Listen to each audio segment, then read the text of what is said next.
Hello, my name is Alex Alton, and I'm going to be presenting over my favorite argument in philosophy, which is the natural evil concept. Kate Bowler is the first TED Talk that I watched. She talks about how everything in her life is going well, and next thing you know, she got a call from her doctor, and she has stage 4 cancer. And the only thing that she could tell the doctor was that she just had a son. She was just more worried about her son than anything. She was confused on why this is happening to her, because she felt that she's been like a good Christian and she's been doing really well, and why would it happen to her? She posted some questions, and some people said everything happened for a reason, but she didn't really understand it. And she was surrounded by a love, an unexplainable love, she said, which I kind of understand, because I mean, you go through really, really hard times in life, and some people just crowd you, and next thing you know, you just feel so loved and like welcome and all that. When she was sure she was about to die, she didn't feel angry, she felt loved, and she believes that not everything happens for a reason.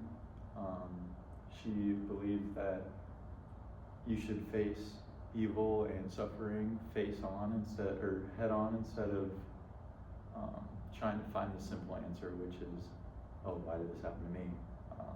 Is God really real? Like, trying to answer those simple questions. David Bentley Hart, he believes that suffering and evil has no divine purpose, and does not come from God's will at all. Instead, he thinks that suffering and evil is not part of God's plan. It is a sign of a broken world, which is not yet what God intends it to be.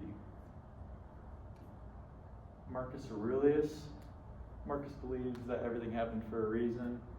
He talks about how all the suffering in the world and evil all have a meaning, and it's all going to end up working out because it's all for a reason, and this is all God's plan.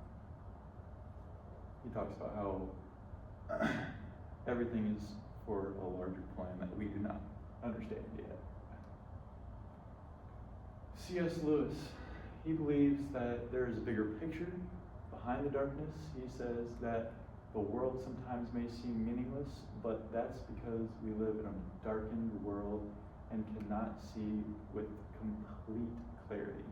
He believes that one day it will become clear to us, including the place of suffering and creation. Points of differences, I think they all had very small differences, other than two, which I will be talking about on the next slide, but they were all somewhat had some type of similarity to them. Kate Bowler, she believes in the prosperity gospel and believes that suffering is a random and unfair, and we should face it head on instead of seeking simple answers. David Bentley Hart believes that suffering is just part of our broken world, and in the world is not yet what God intended to be. Marcus Aurelius believes that everything happens for a reason. And then C.S. Lewis believes that there is a bigger picture behind the darkness in the world. And in the end, we will understand everything, because we will see everything in the end. Points of agreement. I only found one kind of good point of agreement with them, which was with David Bentley and C.S. Lewis. Both believe that once the world basically flourishes in a way, we will see what God intended the world to be. My standing on everything, I somewhat agree with David Bentley, only on a portion of his. It's on how evil does not come from God's will. I think everything good is made by God, and everything bad is made by the devil. I believe that God would not put us in a world where He would intentionally put us through suffering.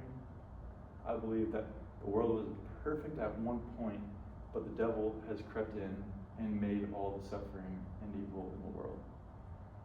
And that is my capstone video.